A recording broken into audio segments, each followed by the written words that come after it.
2017 saw the collapse of Islamic State in Syria and Iraq, but the human cost of the victory was staggering. The US-backed liberation campaign in Mosul, which was the terror group's de facto capital in Iraq, all but razed the city to the ground. Once home to 2 million people, hundreds of thousands were forced to flee. Many others are buried under that rubble. Still, the horrors of war were captured by George Butler. He's a British artist embedded with the Iraqi army.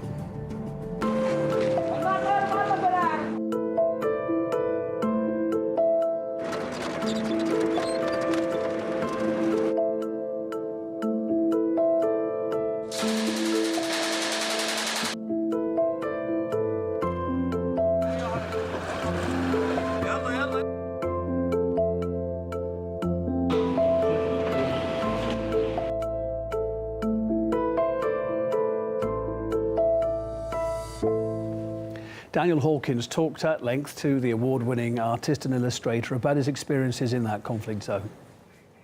And what was your first impressions when you arrived and became embedded with the Iraqi Special Forces?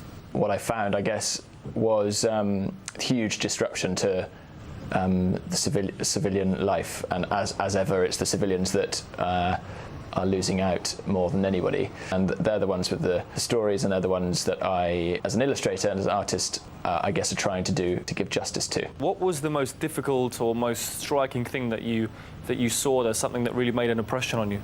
On one side, a pile of endless piles of rubble. These houses been destroyed in an airstrike, and this man, Abdul Hamid, came out and bought me a chair to sit on because he could see I was drawing, and just begins to tell his story. And some ISIS fighters had fled the mosque next door during the fight, a firefight. They'd come into his home where his family were living, and then the Iraqi army had called in an airstrike, which it so often does in West Mosul, of course killing Daesh, but also killing his mother, 2 of his brothers, and 1 of their wives. This attack actually happened on the same day that there was an infamous attack where 160 people were killed in Mosul. You know, the willingness to talk about it and the openness and the normality of it was perhaps the most extraordinary thing, and that is the fact that is so regular, I guess, was the difficult thing to accept. You were obviously fortunate to capture this in your drawing, but is this something that really occurred all over the city? A lot of the damage that you see is not done by car bombs or firefights, but by airstrike. That story of civilians being caught up in that, it's obviously very sad, but it is happening in Mosul over the last few months. I just want to ask you on the point of the refugee camp as well. You made one painting in the Halil al-Alil. You painted a man who'd recently suffered a heart attack. He's called Suleiman. He's born just after the Second World War.